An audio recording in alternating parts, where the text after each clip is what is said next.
Hereby I open this academic ceremony in which Chang Sun will defend the academic thesis, Privacy-Preserving Personal Data Analysis. A welcome to you all here in the room, and especially also to the supervisors of the candidate today, Professor Dumontier and Dr. Van Soes. We will otherwise not be naming you during the ceremony, so I take the opportunity to do this now. My name is Ralph Peters. I'll be acting as the pro-rector today. May I invite you, Chang Sun, to present a summary of your study and the conclusions of your thesis. Thank you. Dear pro-rector, dear members of the Corona, dear families, friends, and colleagues, thank you very much for being here. In the next 50 minutes, I will be giving a short summary about the thesis of my doctoral research on the topic of privacy-preserving personal data analysis. So with the development of technologies, that the amount of data we generated is growing every single day. So for example, when we're at home, we have the smart meters that are collecting our water, gas, and electricity consumptions, and those data tells our domestic activities at home. And when we get out of the home, we take the public transportations or take in the car, and our navigation systems and public transportation systems are collecting our mobility data. The same with the hospitals, banks, they are collecting our health and financial data. In addition, we also have a lot of digital devices, such as fitness watch or phones. They are intensively collecting our personal data about our social media content or our online behavior or personal preferences. So as you can see that there are a huge amount of personal data about us are being collected and managed by a variety of data organizations. And combining and using data create huge opportunities for us to better understand human behaviors and human health. However, in reality, there are many challenges in sharing and using personal data. First of all, from a technical perspective, those data are distributed physically and geographically in multiple data organizations.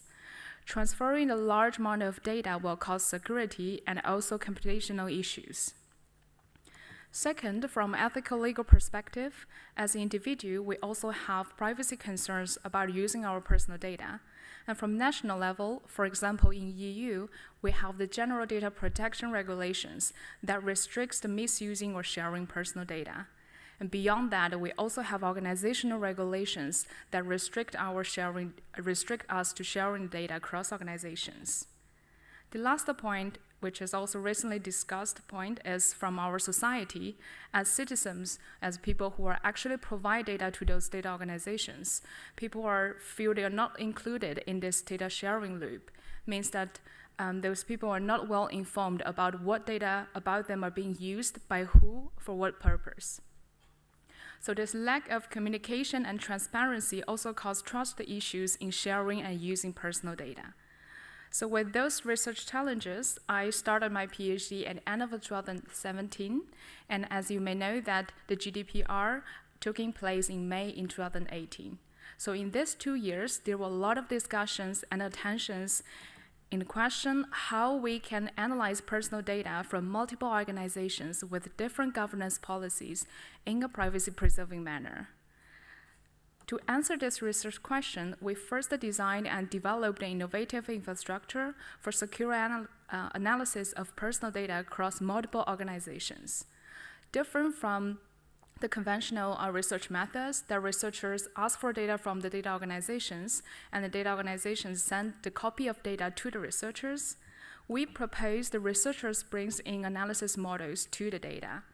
So when the researcher requests the data from data organizations, the data organizations can encrypt the source data and send the encrypted source data to this environment called trusted secure environment.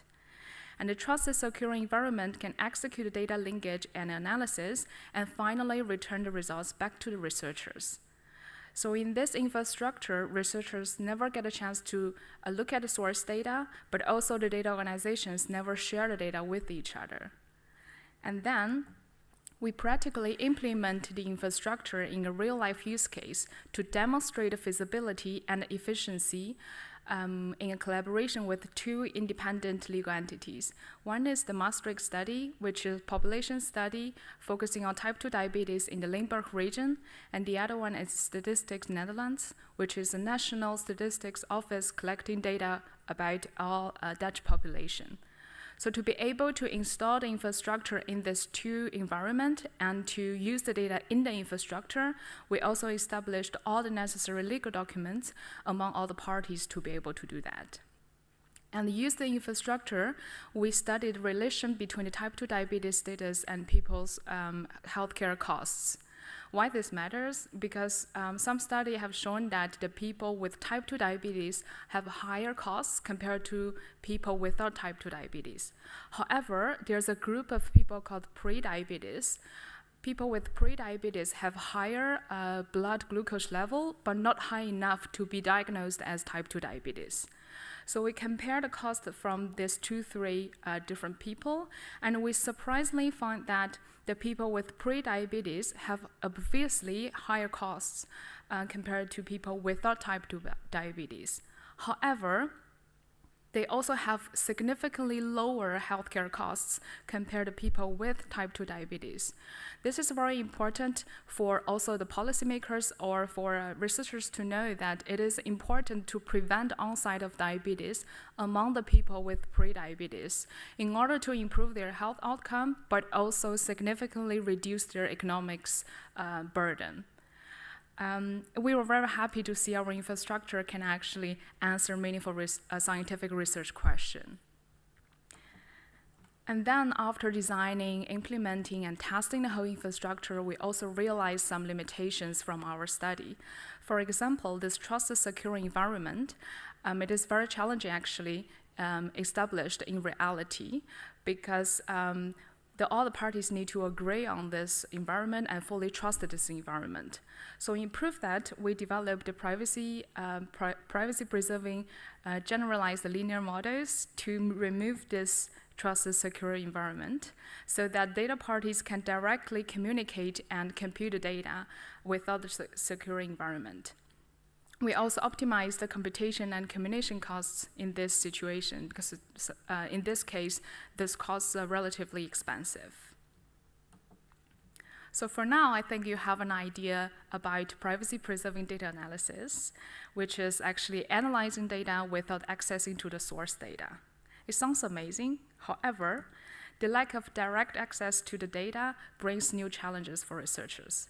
For example, it is very challenging to efficiently develop and refine the data analysis workflow.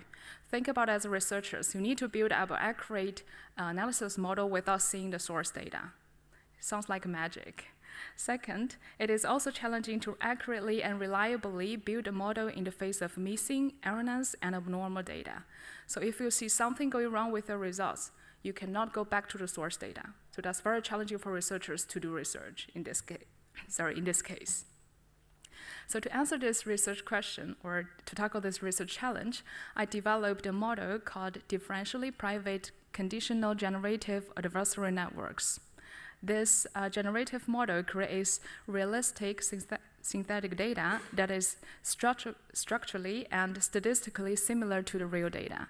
So the researchers can build their analysis model based on this synthetic data, and then they send the model to the data organizations. Data organizations can use their real data to train the model and send back the results to the researchers. Then we fix this problem, as we mentioned before. And we compared our generative model with existing solutions, and our model outperforms at the single variable distribution level, and also our model is particularly good at capturing the correlation between variables and transferring to the synthetic data. That also contributes to the high outperforming in the machine learning utility in our synthetic data. And beyond that, we also add adjustable privacy parameters in the model for the users to adjust the privacy and the utility parameter. So the researchers or the users can decide whether they want a high quality or utility of a synthetic data with lower privacy guarantee, or they want a higher privacy guarantee with relatively lower quality or utility of the synthetic data. So this generative model benefits researchers to build analysis models without accessing to the source data in privacy-preserving infrastructure, but also help them to test research hypotheses when real data is expensive, scarce, or difficult to request. Lastly, the model can also help researchers to impute missing or sensitive data points. So after all this research work, mainly focused on analyzing the data controlled by organizations, I felt like, okay, everyone is happy in this loop. Researchers happy and the organization is happy. However, when I present work to the general public or to everyone on the street or in a public media, I typically receive the question like, oh, it sounds fantastic you are trying to protect my privacy, but wait a minute, why I never been asked about my own data? If you are protect my privacy, how come I never know about that? So that leads me to my next research direction is how about we using the data directly controlled by the individuals? How about we include the citizens in this data sharing loop? And how about we connect researchers and the citizens directly so that the researchers can ask citizens, do you want to participate in this research study? And the citizens can know all the information about the research studies. So with that motivation, in my last chapter of my thesis, I developed this platform called the Citizen-centric data platform, short name TITLE, for individual consent-based participation in health research. So TITLE uses personal data vault technology called SOLID, social linked data, which is a decentralized network to store the personal data and give individuals fine-grained access to their data. TITLE also facilitates the interaction between the researchers and the individuals. So the researchers can post a data request, giving the information such as the purpose of their research, what data elements they want to request for how long, and what analysis they're going to use. All the relevant information that is required by the GDPR can be listed in this data request. And this data request can act as a digital consent displayed to the citizens. So the citizens can view it as a card view, and then after reading all the information, they can decide whether they want to participate in this study or not by simply click decline or approve. And in last chapter, I also demonstrate the feasibility and the scalability using TITLE on a health use case. So for now, I think that was my 5 years research on privacy-preserving personal data analysis. And as you can see that I had my research focus from the data organizations to the researchers and then ending to the citizens' view. So my last words wanted to give to my 3 key stakeholders. First, to the citizens, that privacy-preserving technologies do not replace consenting or reconsenting individuals. That is very important for everyone involved in the field and also for the people, general people, because we do want to build up more technologies to use our data, but at the same time to maximally respect everyone's privacy rights. Second, for data organizations, the future of personal data storage, management, and analysis will shift from centralized database to a decentralized network. This is also recognized by EU Commissions. EU Commissions building this European health data space. So the future will be we want to switch from the centralized data organizations to the individual control of their own data. Last message to researchers, the explainability and transparency of privacy-preserving technologies are crucial when we want to apply them to practical applications. So there are many methods theoretically prove being usable, but when you present it to the data organizations, the parties who actually implement them in their environment, they need to understand how this works, what is the input, and how be calculated, what will be the output. So all the details matters for them to accept this technology. So I think as a researcher, we also, we don't want to create a new black box to cover another black box. So that is my short summary of my research, and thank you very much. And I would like to give the stage to the proactor. Thank you very much for your clear presentation. We will now proceed with the questioning, and today we have a hybrid defense, and the first opponent will open the opposition, will be Professor Lambert, who is online available, I hope. Connection lost. Well, we can always change the order and make good use of the time that we have, if this doesn't return in a minute or so. Okay, it looks like something really crashed. So then we'll proceed with the second opponent, and we'll improvise a bit here. That will be Professor Beyan. Professor Beyan is a professor of medical informatics at the University of Cologne in Germany. Please, the floor is yours. Dear candidate, thank you for the nice presentation and all this hard work. First, I would like to question a little bit about this trusted third party concept. What makes a trusted third party trusted? How is different than just another data node or station, if you like to use personal health words? Like, what are the metrics and features for that trust?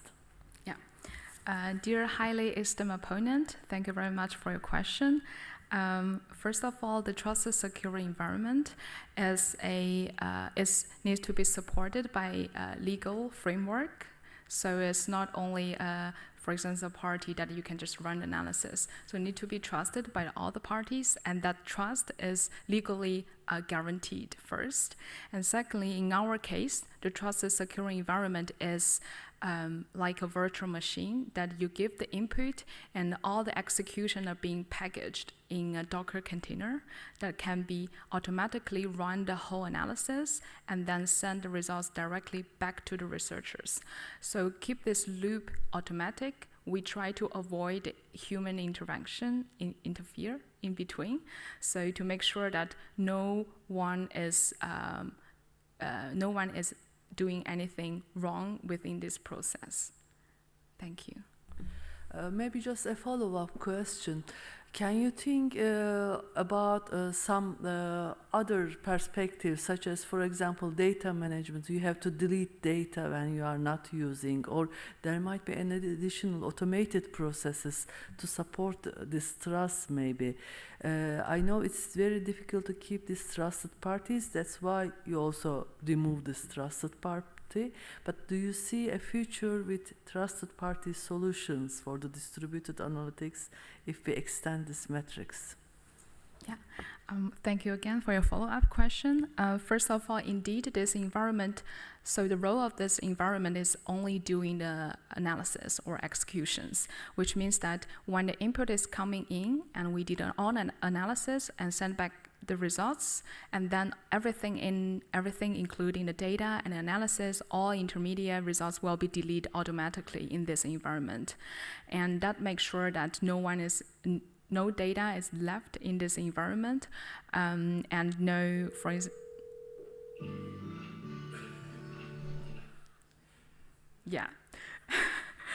so no data is being left there, so we don't need to manually delete the data. And for the future of the trusted secure environment, in my opinion, honestly, the trusted secure environment gives a lot of flexibilities. First, from the number of participating organizations, we can easily extend to more parties joining in this infrastructure. Secondly, it's more flexible for researchers to give different analysis models. So if I compare the trusted secure environment with, for example, the secure multi-party computation or homomorphic encryption, the trusted secure environment has a lot of advantage in flexibility in algorithms as well, because for example, the secure multi-party computation will be model-based. That you have, if you want to do a linear regression, you need to have a secure multi-party computation with the linear regression model. So that's very limitation for researchers. What I observe is that for health researchers, they need to do a lot of adjustment in their analysis. They have this loop all the time to check whether they're doing right or wrong, and they rephrase it.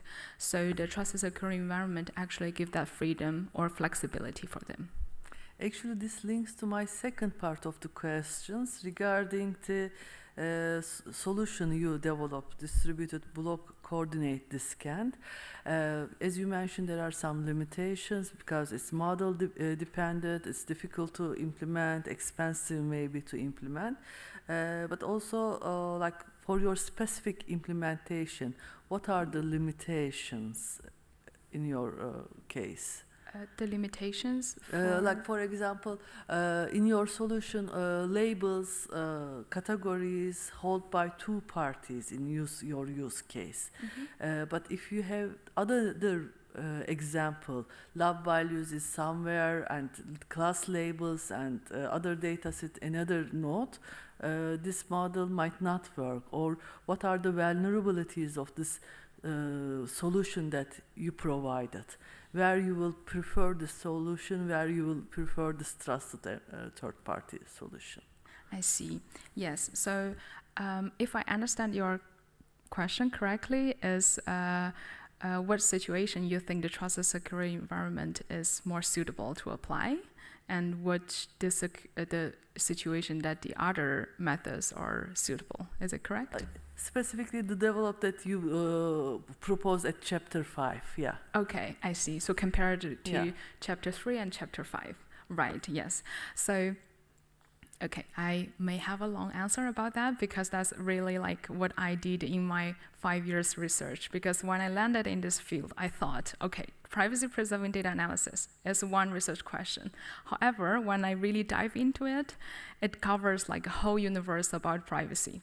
So to answer that question, for example, in the case that we have the project collaborating with the Statistics Netherlands and the Maastricht study, in that case is that one party, they do not accept the communication directly with another organization, which means that they need to have the trusted secure environment still do analysis that they can understand.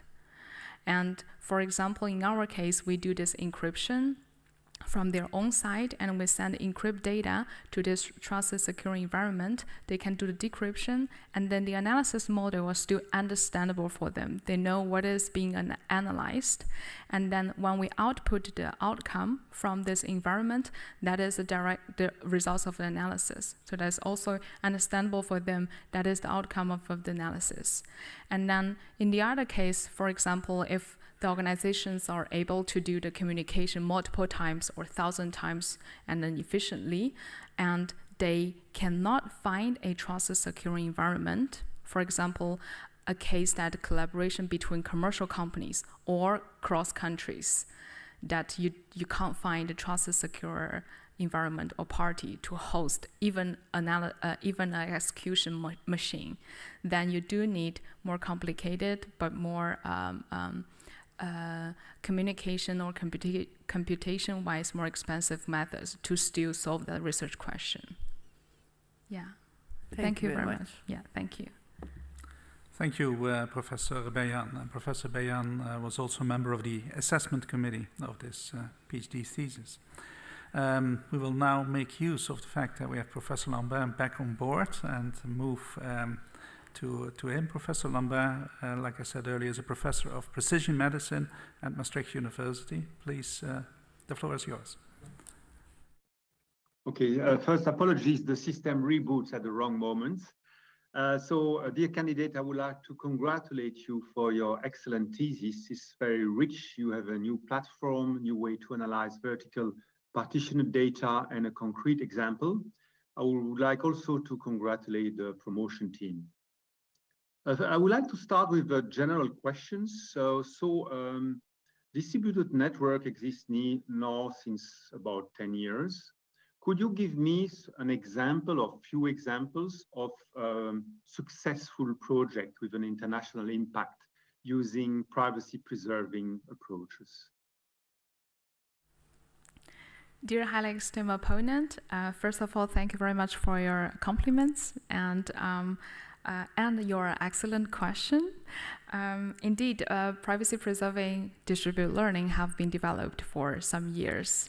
And from my knowledge, what I've seen is that within Europe, I think there are several research use case are going in the Europe. As I know, for example, there were health-related use case between Netherlands and Germany and Switzerland. They are learning, for example, lung cancer or imaging processing across countries. Okay. And are there some examples of commercial algorithms? Because you know that FDA now has approved about more than 200 AI algorithms. Are there examples of commercial algorithms which have been developed with privacy-preserving network? Or is that just purely a sort of a research exercise at the moment? Thank you for another amazing question, I think. First of all, yes, the answer I gave you previously was indeed from a health and also research perspective. Honestly, I haven't observed the commercialized case that really using privacy preserving cross companies to doing that, but I know that financial companies like banks, they do looking at privacy preserving with, for example, the fraud detection. They do want to develop some infrastructure first internally when they can share data across their own department, and then they want to seek whether that's possible to cross banks to detect the frauds. But Right. yeah, So, thank you. Thank you for your question, your answer a bit. I agree with you there. I'm not aware of any applications of AI, commercially AI, in the field of health. And why do you think it's the case? Why hasn't, because it's such an amazing concept. What are the barriers to use that, you think? Is the technology not mature enough, or are there other reasons? Yeah, thank you very much for your following up question.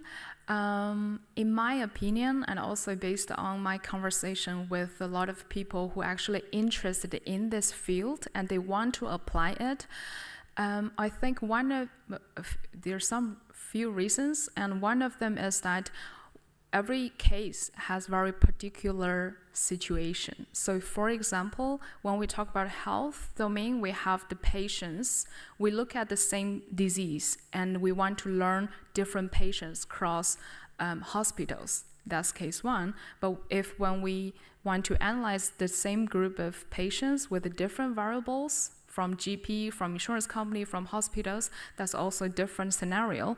And then in reality, we have so many different use cases. And for example, we need to consider whether they have the target prediction variable, do they share that variable or not sharing them?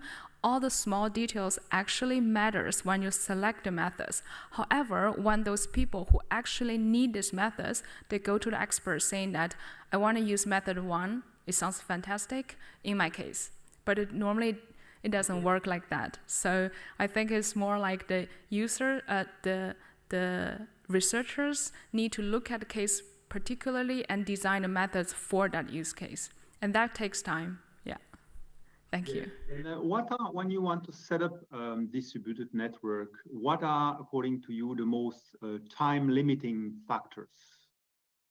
You mean to build up or to use the infrastructure? Yeah, you want to set up, suppose you want to set up a new distributed network, what will be the most time-consuming steps?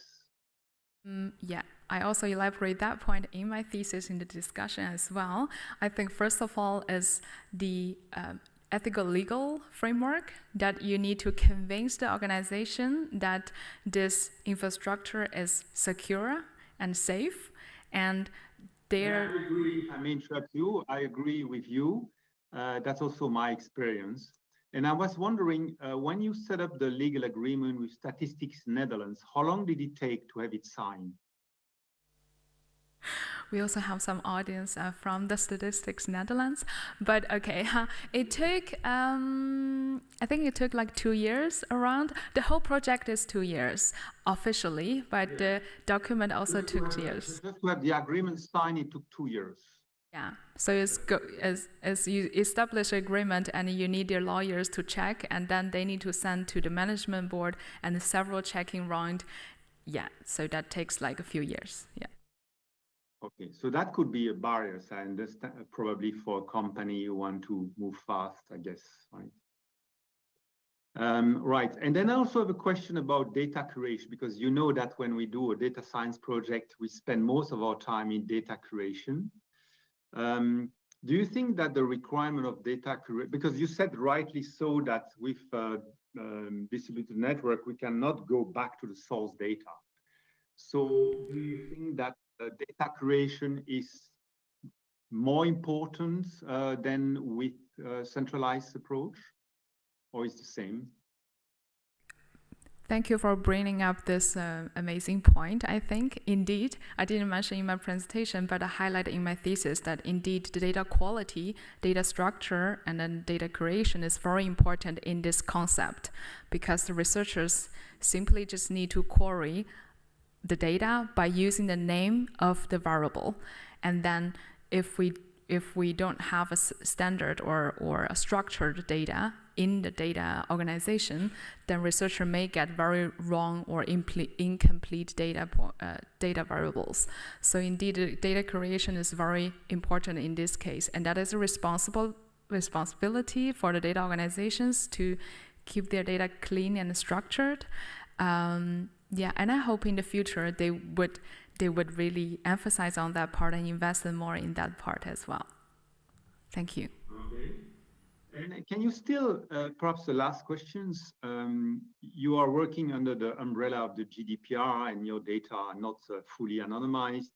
So the right to be forgotten is still valid.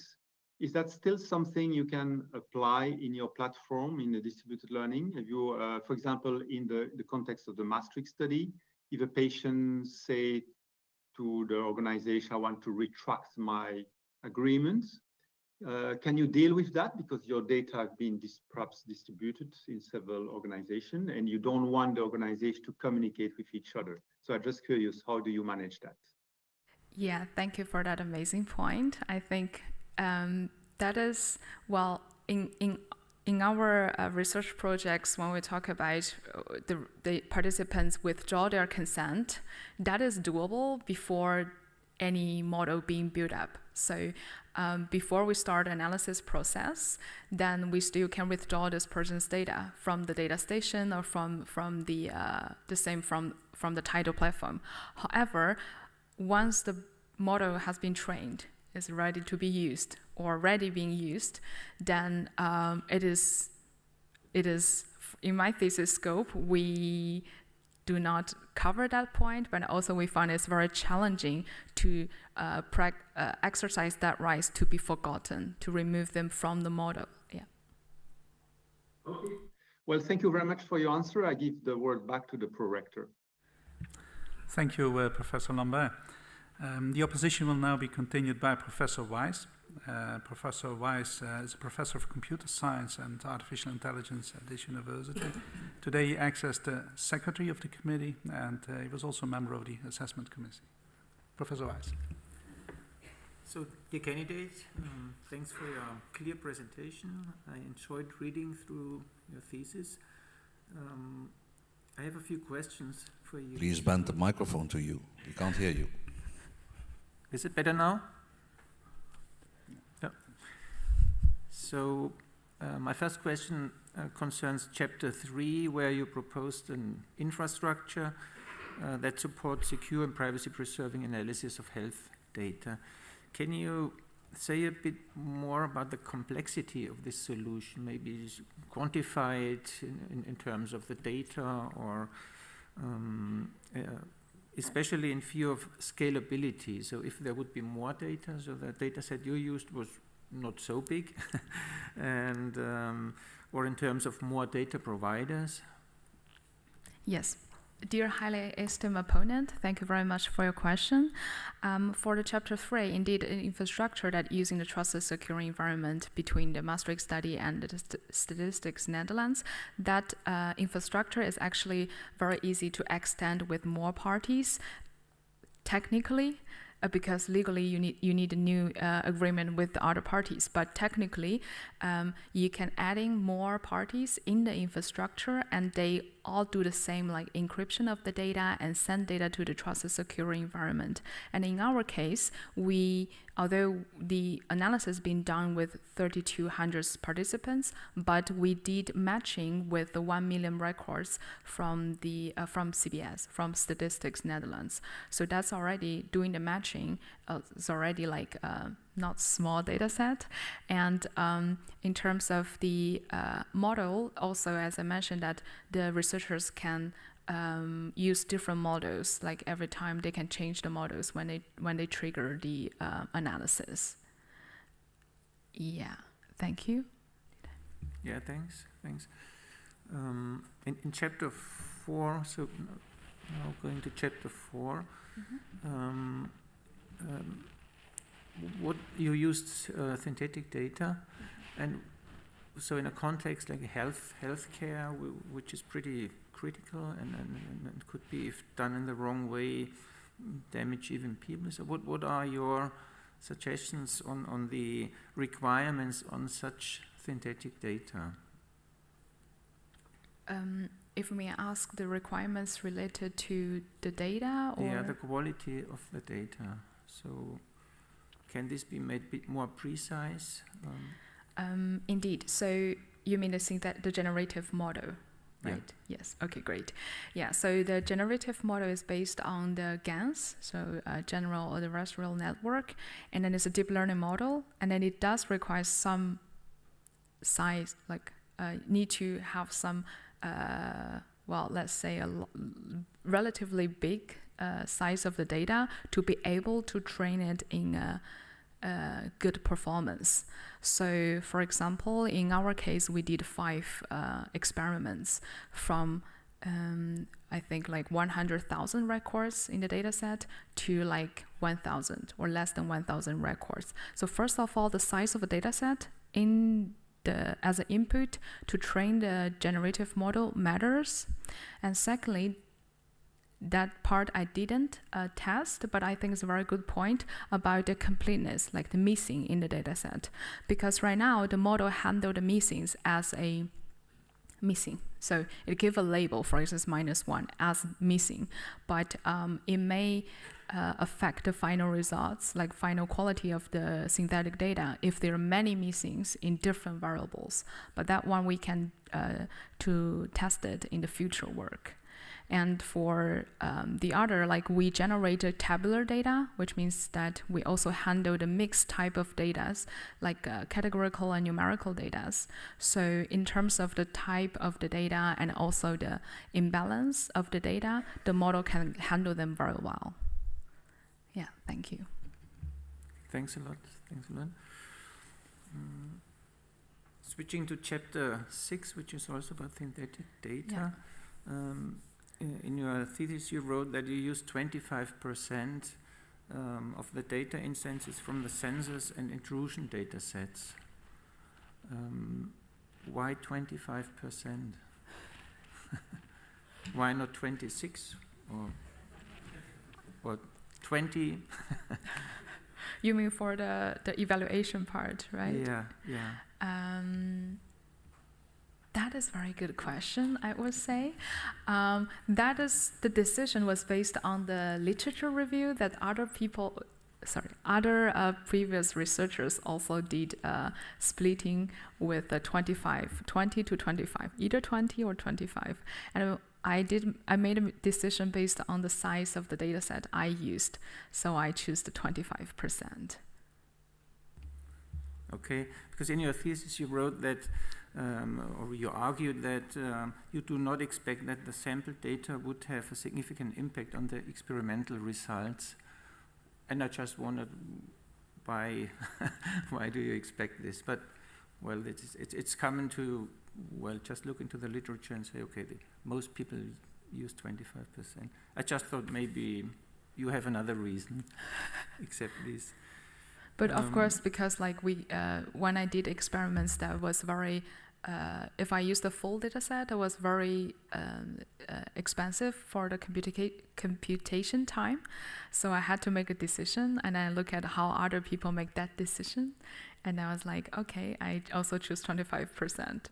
And yeah, that was, yeah. Yeah, okay, thanks. In your work, or in your research, you focused on vertically partitioned data. Mm-hmm. Can you speculate a bit about the possibilities or possible extensions of your approaches towards hybrid partitioned data? Yeah, thank you very much for that question. So, yes, so in our case, for the chapter 3, that using the trusted secure environment, it is flexible to extend to the hybrid.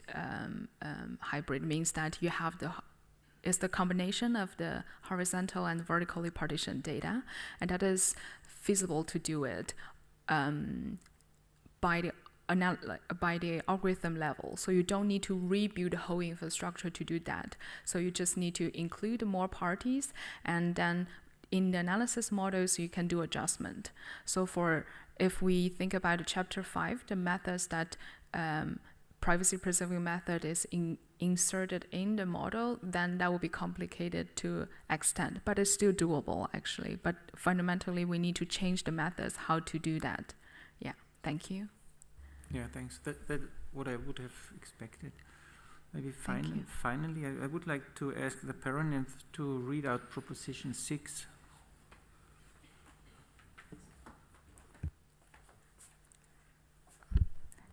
If a machine is expected to be infallible, it cannot be intelligent. From Alan Turing. Can you comment on this? Do you agree with this proposition? Yes, I agree, because that is also, I included this one as the first quote from the other people instead of from my own thesis, because in my research time in these 5 years, when we used the privacy preserving infrastructure, when we presented, we received the question from people like, how much you're sure is privacy preserving? Is it 100% sure that no data, or there's no possibility that data will be leaked? Like no fault in your system? And I received that comments multiple times, and then that actually leading me to have this quotes is that technically we can't say something is 100% secure, and there's always something that leaving to the future human to attack the current system. So that's why I have this quote in my proposition. Okay, so thanks a lot. Thank you. Thank you, Professor Wijs. The opposition will now be continued by Professor Lagendijk. Professor Lagendijk holds a chair. He's a distinguished professor in computing-based society at Delft University of Technology, and he was also a member of the assessment committee. Dank u wel. Dear opponent, dear candidate, I would rather say, congratulations first on your thesis. I find it very readable and also very useful and a very good contribution to the development of these federated approaches towards data analysis. I'd also like to thank the previous opponent, because that's a very nice bridge to actually the question that I had in mind. If we look at chapter 3 and 4, you have this trusted secure computing environment, and in my mind, if this is ever going to be scalable, it has to be a cloud service. I was wondering, what do you think is the weakest link from a privacy perspective in that whole setup that you described in chapter 3 and 4? And if you've answered that, I'd like to continue a little bit on that. So first question, what is the weakest part from a privacy perspective? First, thank you, dear highly esteemed opponent. Thank you very much for your compliments. I would like to ask, ask you to elaborate more about limitation for using the cloud. Well, I think if this setup is ever going to work, we need to have a lot of these trusted secure environments, right? So you have to have some service provider that's going to provide that to you. And maybe let me continue. That service provider is then basically going to do the following thing.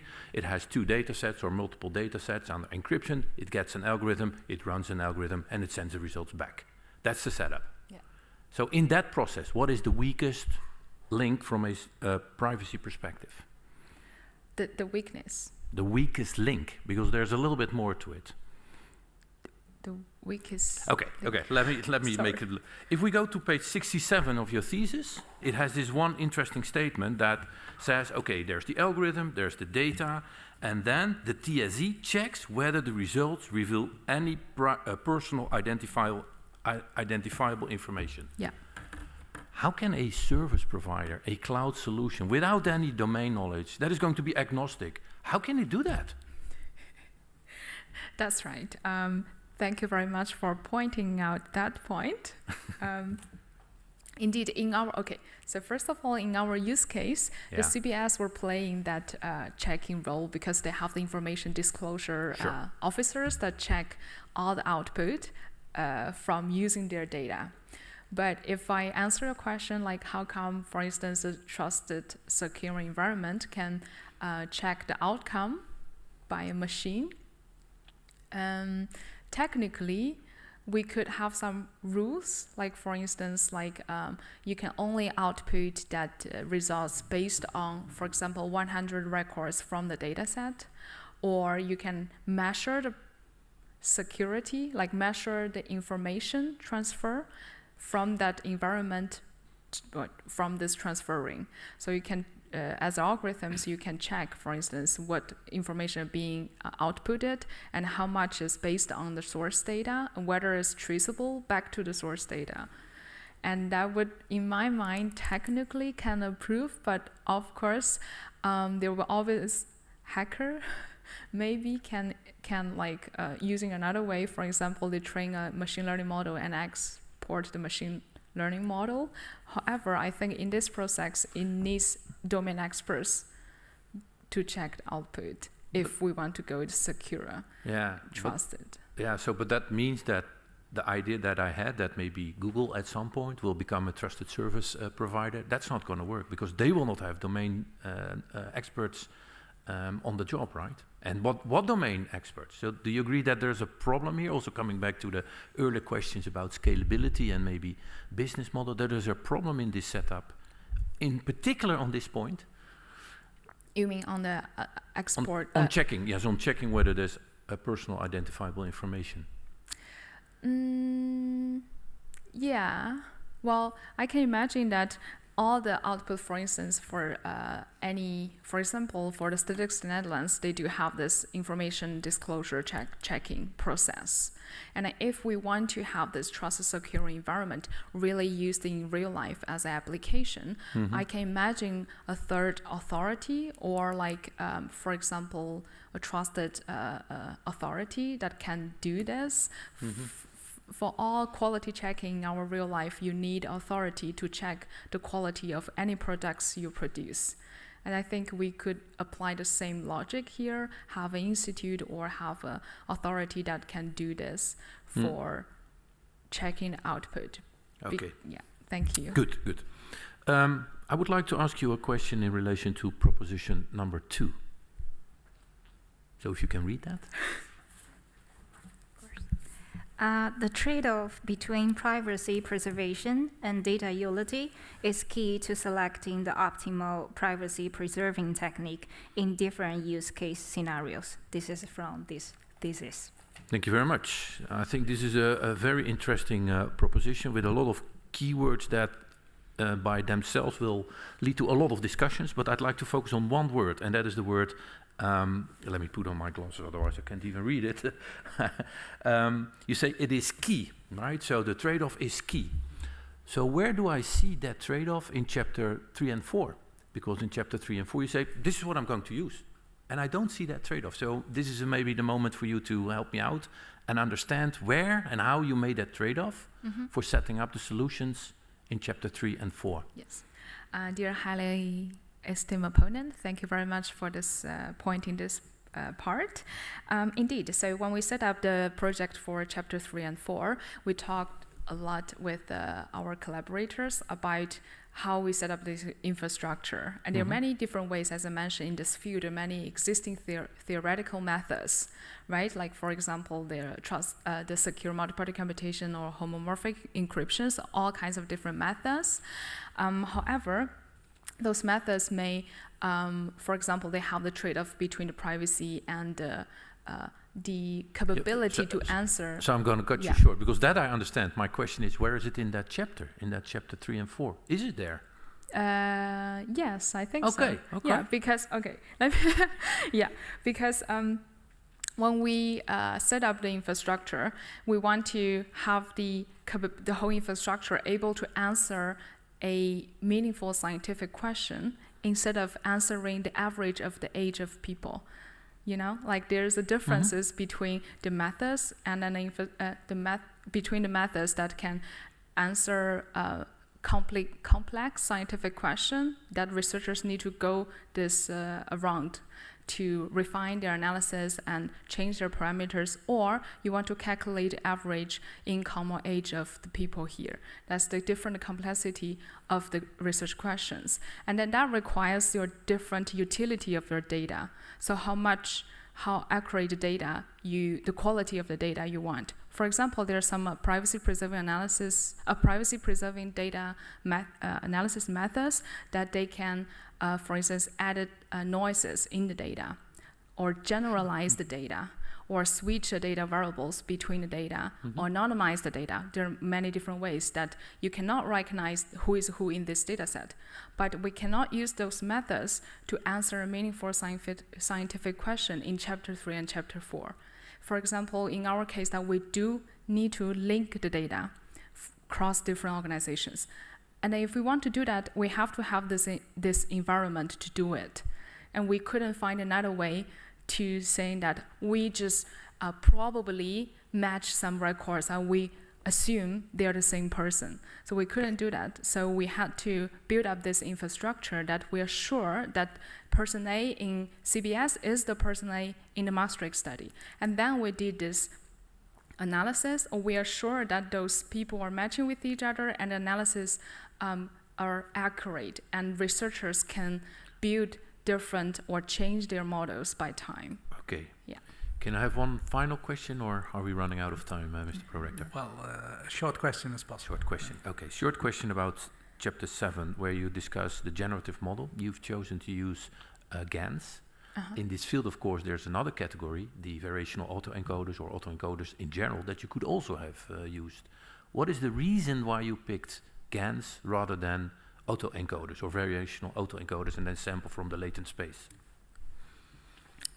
Thank you very much for that point. Indeed, there are many other different models, generative models you can create. However, in my case is that I do want to give users that who are going to use this generative model. In my mind, that will be the data organizations. I want to give them the as simple as possible model. They feel like this is so easy to run, and I can accept to generate synthetic data using that model to have a synthetic data ready for the researchers. Instead of like you as a user, you give a lot of inputs. For example, there are other methods based on the distribution of variables or the probabilities of different variables in the data set. As a user, you do need to have some prior knowledge as input to the model. And for example, for CBS, they have like thousands data set. And if they want to really have a synthetic data, like for their users, that's impossible that they create like thousands synthetic data based on prior knowledge. So this GANs based on the idea that I want to have the organizations can easily use them and generate synthetic data for researchers. Thank you very much. Thank you. Thank you, Professor Lagendijk. Then the opposition will be continued by Dr. Wee. Dr. Wee is an assistant professor focusing on responsible data science and privacy-preserving multi-centric AI infrastructures. The floor is yours. Thank you, candidate, for the very educational, very informative, and also very nice to read thesis. The trouble I have with your thesis is that the fingerprint on the front cover, I keep trying to unlock it with my biometrics, and then I just realized I had to just open the book. So sorry about that.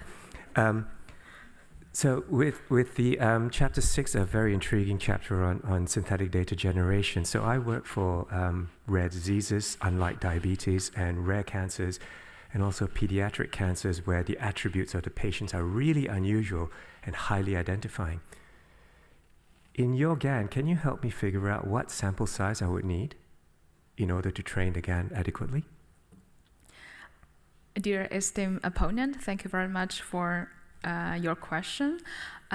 First of all, in my thesis, the current chapter in the book does not indicate like how much data we need to generate high quality synthetic data.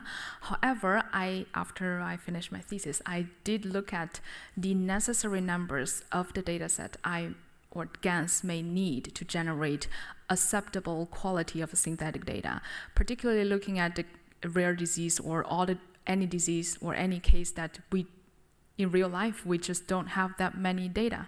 So we look at some methods also used in, for example, the explainable AI models that you can look at each records, each roles in the data set, how much it contributes to the generative model after training. So, for example, if we have like only 200 patients in it, and we can see how much of those patients are actually contribute to the model, and we try to increase the number, and we see what is the number threshold, and we can say that, okay, at least you need to have how many of the patients in the data set. And I like very much also that you incorporated some measure of information leakage, right? As some of your, because this will inform what risk of leakage I want to have versus what sample size I need to train again. Is there the possibility then in chapter 7, title, another very nice innovation that you and your promotion team have come up with. You mentioned in that chapter that it would be really nice if we could get data organizations such as hospitals to transfer their data into patient private pods. How do you see that happening? How do we incentivize that? Thank you very much for bringing this point up. I think it's in my ideal world in the future, 10 years, 30 years later, imagine that everyone can have their own health pod, and then there's a one health category. And then every time when people goes to hospital, they can just, give the access to whatever GP they want. And to be able to do that, I imagine as an individual citizen, so we don't have that knowledge to actually correctly input our health data because it's very complicated.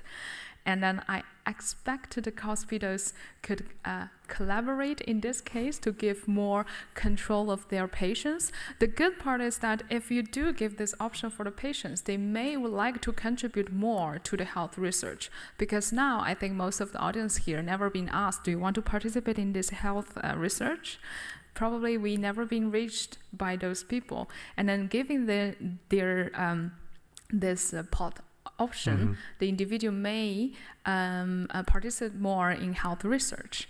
So the risk there is that we might be resting on the altruism of hospitals and data organizations, which might be a paradox in itself.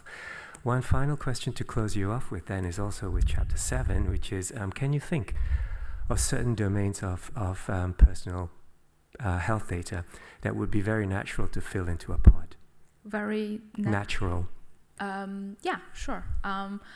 For example, our the data from the fitness watch. I think there are some open source projects already doing that. Like when you get your running data or your sports data, cycling data, those data can be automatically transferred to the pod. That is naturally, and also social media data. And I think a lot of social media apps are already doing this, like whether you want to block someone or you only want that person to see my picture.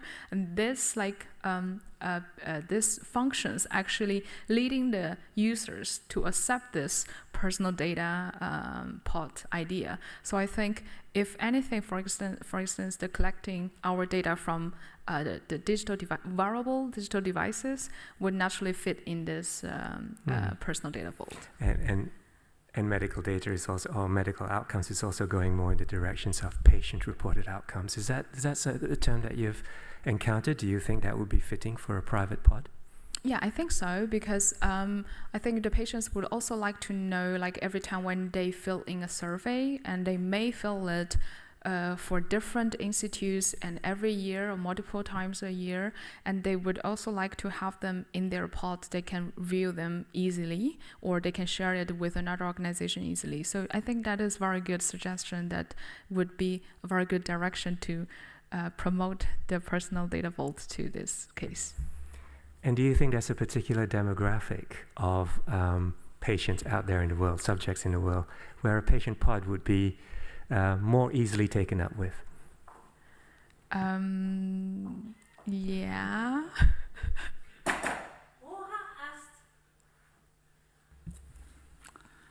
Chang Sun, the time appointed for defending your thesis has passed. The degree committee will now withdraw to discuss the quality of your thesis and your defense. I request that you and your company await the results of our deliberations and our return in this room. I adjourn. Thank you.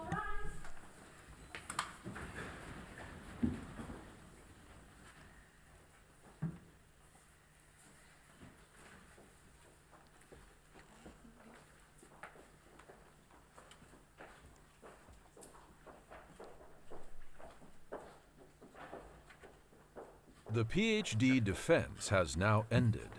The degree committee will debate the candidate's performance behind closed doors. This process usually takes about 10 minutes.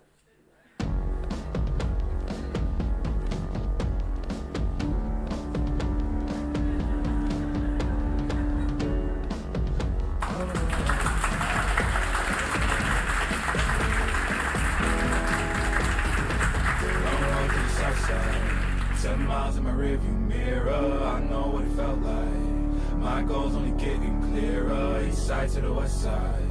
No place like home. If it's questions that you've got, go the extra mile and die.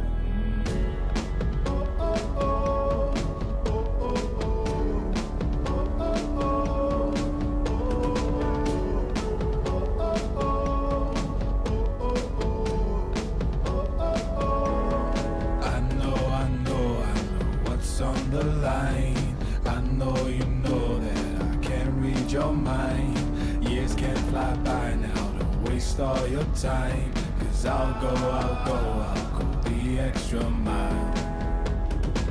Long road to the south side, 10 miles in my rearview mirror. I know what it felt like. My goals only getting clearer. East side to the west side. No place like home. If it's questions that you've got, go the extra mile and die. On the dash, got my laces tied. Long road, I don't waste no time. Break rules because fate decides. With the team and we chase the light. I make a move, fall down, shake it off. I hate to lose, bad branch, break it off. No room for negativity, praise and love. Prepare for deep part cause we're taking off. Take the mileage, traveling so far from home. Gathering knowledge, other connections. I put the time in to get everything I ever hoped for. It's a challenge and we all in. It's a better future that we go for. Even though these nights seem long, I know that I am never on my own. Know you won the battle once you grow.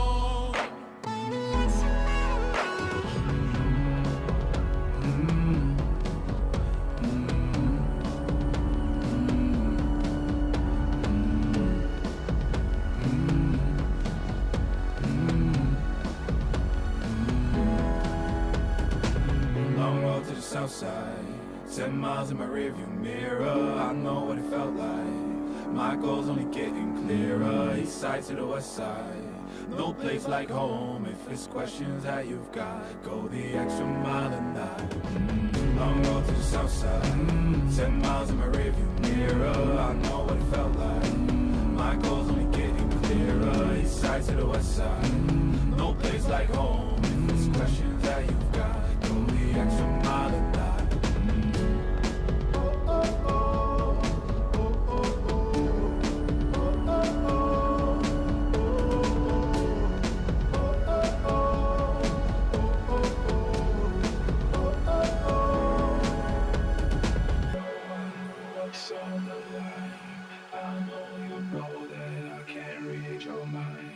Years can't fly by now, don't waste all your time. 'Cause I'll go the extra mile.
I reopen the session.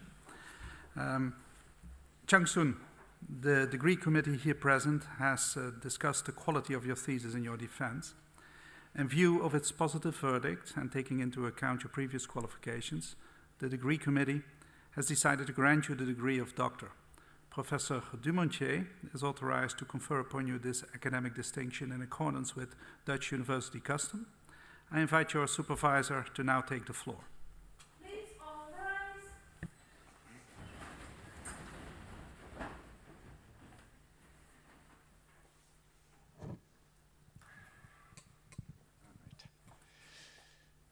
Do you promise to work in accordance with the principles of scientific integrity at all times, to be careful and honest, transparent, independent, and responsible? I promise. By the authority vested in us by law and in conformity with the decision of the committee here present, I hereby confer upon you, Chang Sun, the degree of doctor and grant you all rights attached by custom and law. As evidence of this, I now present you with the degree certificate signed by the rector, the secretary, and other members of the committee, and affixed with the official seal of the university.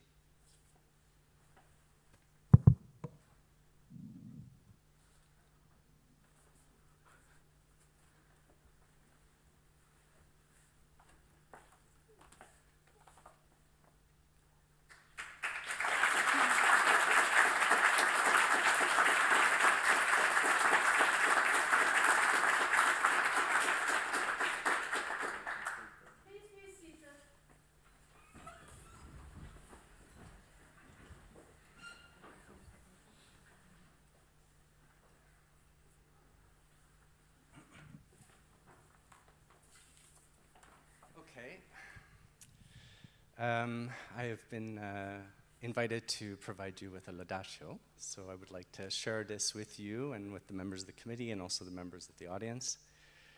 Dear Chang, on behalf of Johan and I, and all past members of the Institute as well as current members of the Institute, it has been our pleasure to work with you over the past 5 years and to see you develop into a very successful researcher. I recall the very stressful, tearful, and pivotal moments of our first year, where you faced the very real challenge of taking ownership of this thesis. No longer waiting for the next instruction, but instead deciding on what next step you should take. Once you made up your mind, however, you were fully committed, and I knew you were going to succeed whatever the difficulties ahead were to be faced. This thesis is a testament to your perseverance, and you have made us extremely proud. You have become a grand master in project management, synthesizing and leading projects, bringing people together, like many of the people in this audience, setting the agenda and ensuring successful execution of our shared research ambition. You will take an idea, figure it out, and make it work. You've also become a key figure at IDS in a number of different data science communities. You've been leading in the WIDS conference, including the very successful WIDS Datathon. You've co-organized the highly popular data science podcast, and now you are mentoring master students and also guiding our next generation of PhD students. You are kind, generous, and an inspiration to myself and to others. Your leadership, commitment, and character is extraordinary, and we are grateful to have the chance to work with you. We're thrilled that we get to do so at the start of this next phase of your career. Congratulations.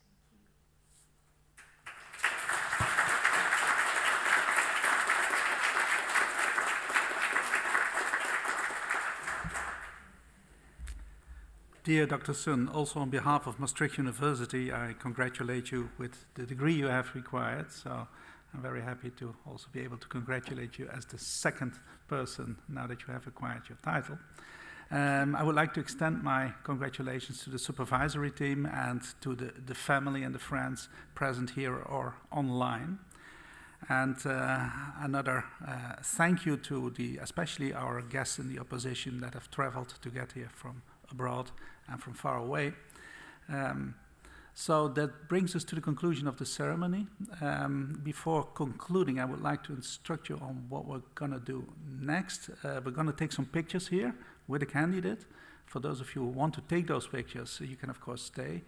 Others can already go to the reception, and I guess many of you know where to find that. So I close the ceremony and time for a party.